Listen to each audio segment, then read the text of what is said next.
नमस्कार दोस्तों, मैं सरोज पांडे और नवरात्रि के आज दूसरे दिन पर हमारा दूसरा संकल्प सुशिक्षित भारत। आप कहेंगे हाँ, भारत शिक्षित तो है, भारत के करोड़ों लोग शिक्षित हैं, लेकिन मेरे हिसाब से वो राइटली एजुकेटेड नहीं है। सम्यक शिक्षा सभी को नहीं मिलती है, राइट एजुकेशन सबको नहीं मिलती है, यहाँ तक कि एजुकेशन सबको नहीं मिलती है। शिक्षित भारत जैसा आप सभी को लगता है कि हम लोग सब शिक्षित हैं, नहीं है शिक्षित, क्योंकि शिक्षा के जगत में जितना नज़दीक से मुझे देखने को मिला है, शायद मेरे दर्शकों को नहीं मिला होगा, क्योंकि मैं 1989 से लेकर आज तक 35 वर्षों से ट्यूशन पढ़ा रहा हूँ और 2005 से लेकर 2024 तक मैंने स्कूल में ही पढ़ाया, यानी कि लगभग 20 वर्ष तक मैंने स्कूल में पढ़ाया और 35 वर्षों से मैं ट्यूशन पढ़ा रहा हूँ। इसके अलावा मैंने खुद जो पढ़ाई की है, स्कूल को जानता हूँ, कॉलेज को जानता हूँ, ट्यूशन को जानता हूँ, कोचिंग सेंटर को जानता हूँ, और मैं अपने बल पे कह सकता हूँ कि मैं जिस एजुकेशन की बात कर रहा हूँ, शिक्षित भारत की बात कर रहा हूँ, वो अभी वहाँ तक नहीं पहुँचा है। मैं एक बात और बता दूँ कि मैंने कॉलेज के लड़कों से पूछा था कि वो अपना नाम हिंदी में लिख कर दिखाए, गलत लिखा था। जी हाँ, कॉलेज के लड़के भी, सभी की बात नहीं कर रहा हूँ, मैं 2-4 लड़कों की बात कर रहा हूँ, अपना नाम शुद्ध नहीं लिख सके, अपने पिता का नाम और माता का नाम शुद्ध नहीं लिख पाते हैं, कभी कभी तो अपने इलाका का नाम शुद्ध नहीं लिख पाते हैं। ये सच्चाई है। हम ये समझते हैं कि हमारे बच्चे सुशिक्षित हैं, और जिन बच्चों ने अपना नाम लिखने में गलती की थी वो कॉलेज के बच्चे हैं। उनके माता पिता न जाने 10-12 साल से 50,000 रुपया फूंक चुके हैं। क्या सिखाया कि बच्चा अपना नाम लिखना नहीं जानता है। ये बहुत बड़ी कड़वी सच्चाई मैं आप सभी को कहना चाहता हूँ। इसके अलावा शिक्षा जगत में इतनी सारी कमियां मुझे दिखाई पड़ती है कि आज नवरात्रि के जो दूसरा दिन है, माता ब्रह्मचारिणी का दिन है। माता ब्रह्मचारिणी के बारे में सबसे पहले तो ये कह दूँ कि माता पार्वती ने इतनी तप की थी, उनके तपस्या से प्रसन्न होकर ब्रह्मा जी ने उनका नाम ब्रह्मचारिणी रख दिया था। अर्थात ब्रह्मचारिणी मतलब विद्यार्थी जीवन। हर स्टूडेंट अगर हो सके तो ब्रह्मचर्य का जीवन जिए। ब्रह्मचर्य का बहुत विशाल मतलब होता है, आप लोग जितना समझते हैं वो बहुत छोटा सा बात समझते हैं। ब्रह्मचर्य बहुत विशाल सब्जेक्ट है, उस समय आज नहीं बोल पाऊंगा, बहुत बड़ा मामला है। लेकिन हमारा शिक्षित भारत मेरा दूसरा सपना है, क्योंकि अगर भारत शिक्षित होता है प्रॉपरली तो हम वो पूरी दुनिया पर राज कर सकेगा। राज करने की जरूरत भी नहीं है, ये गलती पहले हो चुकी है हमें। मैं पिछले 4 दिनों से लगातार मैंने 4 फिल्म देखा। पहला दिन मैंने देखा गांधी। इस फिल्म को देखकर मुझे लगा कि गांधी जी, नेहरू जी और बहुत सारे लोग वेल एजुकेटेड थे, और शिक्षित आदमी ही आज़ादी की बात उठा सकता है। दूसरे दिन मैंने फिल्म देखी नाथूराम गोडसे, वो भी सुशिक्षित लड़का था। तीसरे दिन मैंने फिल्म देखा वीर सावरकर, उन्होंने इंग्लैंड में जाकर पढ़ाई की, मदन लाल धिंगड़ा। अभी मैं देख के आ रहा हूँ बोस, अभी मैं एक फिल्म देख के आ रहा हूँ बोस, सुभाष चंद्र बोस के ऊपर ये फिल्म है। राजकुमार राव ने बोस का रोल किया है। बोस, सुभाष चंद्र बोस हमारे देश के पहला सिविल सर्विस में सक्सेसफुल स्टूडेंट। कहा जाए कि पहला IAS ऑफिसर कोई हो सकता था तो सुभाष चंद्र बोस। मैं इन्हें एजुकेटेड मानता हूँ। एजुकेटेड व्यक्ति का सही मतलब होता है बुद्धिमान व्यक्ति। अगर कोई व्यक्ति शिक्षित है तो वो पिछड़ कैसे गया, और अगर वो पिछड़ गया तो फिर वो सुशिक्षित नहीं है, सम्यक रूप से शिक्षित नहीं है। और मैं इस दिन, नवरात्रि के दूसरे दिन, पूरे देश को, अपने जो भी मेरे इस वीडियो को देख रहे हैं उन सभी को मेरा संदेश है, अपने बच्चों को शिक्षित कीजिए। कैसे शिक्षित करते हैं आप समझते हैं? मैंने स्कूल में नाम लिखा दिया तो शिक्षित हो जाएगा, मैंने ट्यूशन मास्टर के हवाले कर दिया तो शिक्षित हो जाएगा, मैंने कोचिंग सेंटर में भेज दिया तो शिक्षित हो जाएगा। सिर्फ उतना से काम नहीं चलेगा। हर माता पिता को अपने कैपेसिटी के अनुसार 15-20 मिनट बच्चों को समय देना चाहिए। और मैं शिक्षा की दुनिया में मैं एक और दोष देखता हूँ, वो है किताबों का दाम बहुत ज़्यादा होना। और जिस देश में किताबों का दाम ज़्यादा होगा, ये तो सीधी बात है कि भाई नहीं चाहते हैं लोग कि यहाँ के देश, यहाँ के लोग, यहाँ के बच्चे शिक्षित हों।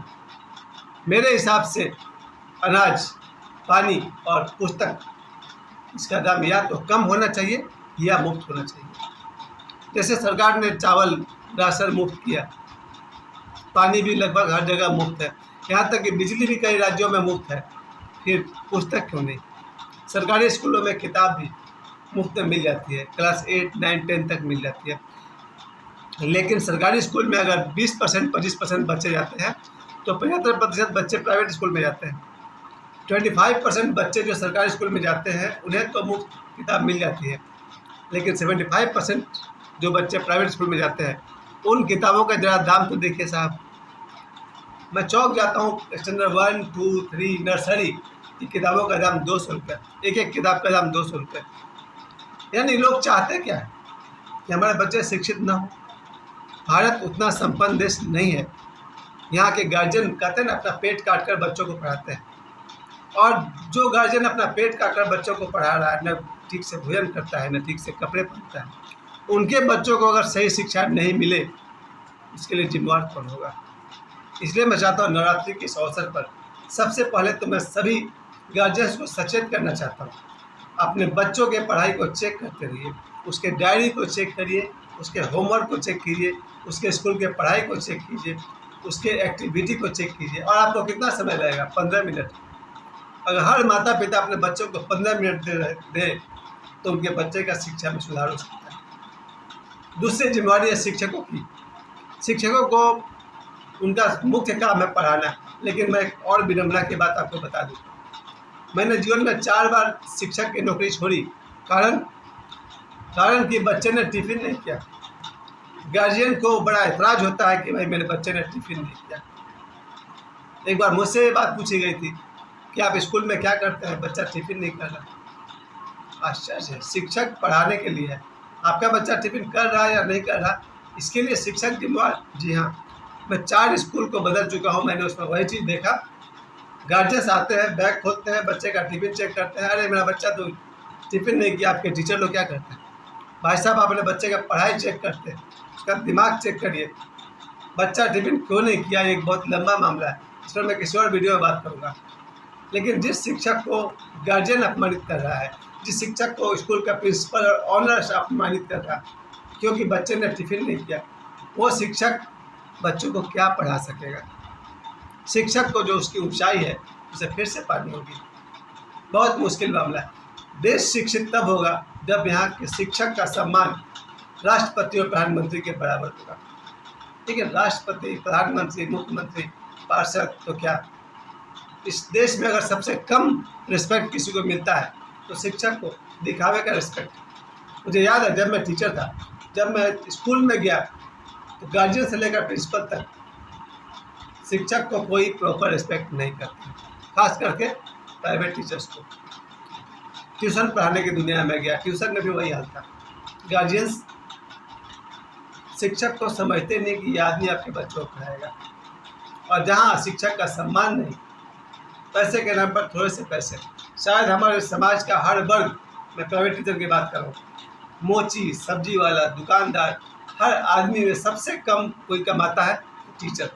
जब मैं ट्यूशन पढ़ाता था तब मेरी प्रतिदिन का जो मेरा सैलरी था 20 रुपया के आसपास, 15, 17, 18 या 20 रुपया पर डे पर मैंने काम किया। जब मैं स्कूल में पढ़ाता था तो मैंने 60 रुपीज़ पर डे पर काम किया। जो प्राइवेट शिक्षक 15 रुपया और 20 रुपया पर डे पर ट्यूशन पढ़ा रहा है, 60 रुपया पर डे पर स्कूल की नौकरी कर रहा है, उस शिक्षक से आप कितना आशा कर सकते हैं वो पढ़ाएगा। हमारे देश का एक एक बच्चा शिक्षित हो। शिक्षित बच्चा ही इस देश को गुलामी से बचा सकता था। तभी हमारा भारत बहुत शिक्षित था, दुनिया में नंबर 1 था। यहाँ के सोना, चांदी, मसाला, अनाज को लूटने के लिए बाहर से मुसलमान लोग आए थे। याद करिए, मैं अपने हर वीडियो में बताता हूँ। यहाँ के अनाज को, सोना चांदी को, मसाला को लूटने और खरीदने के नाम पर मुसलमान इस देश में आए। अंग्रेज यहाँ आए, क्यों आए? क्योंकि हमारा भारत सोने की चिड़िया था। यहाँ के जो ज्ञानी थे, वेद व्यास जी हो, अगस्त मुनि हो, आप कोई अंत नहीं है। भारत में अनगिनत विद्वान हो। भारत का शिक्षा का स्तर बहुत ऊंचा था, पर इसे बर्बाद कर दिया गया जब बहुत बड़े लाइब्रेरी को जला दिया गया था। नालंदा विश्वविद्यालय की जब लाइब्रेरी को जलाया गया था तो कहा जाता है कि 2 महीने तक आग लगी रह गई थी। सारे भारत के कीमती किताबों को जला दिया गया। अगर शिक्षा का अभाव, प्रॉपर शिक्षा अगर मिला होता तो इसी देश में अश्वत्थामा, आज ओशो कह रहे थे महाभारत का युद्ध वास्तव में हुआ था, एक वास्तविक युद्ध था, कोई काल्पनिक युद्ध नहीं था। और जब ओशो कुछ कहते हैं तो मेरे लिए उसका मूल्य कुछ और होता है। इसी भारत में भगवान कृष्ण से लेकर अश्वत्थामा जैसे महापुरुष हुए हैं। एजुकेशन के मामले में भारत बहुत ऊंचा था और दोबारा हो सकता है। आज नवरात्रि के दूसरे दिन हम सब ये संकल्प लेते हैं, अपने बच्चों को शिक्षित बनाएंगे, सुशिक्षित बनाएंगे, उन्हें सम्यक शिक्षा देंगे। नवरात्रि की आप सभी के दूसरे दिन की हार्दिक शुभकामनाएं और मुझे समय देने के लिए आप सभी को बहुत बहुत धन्यवाद। प्रणाम।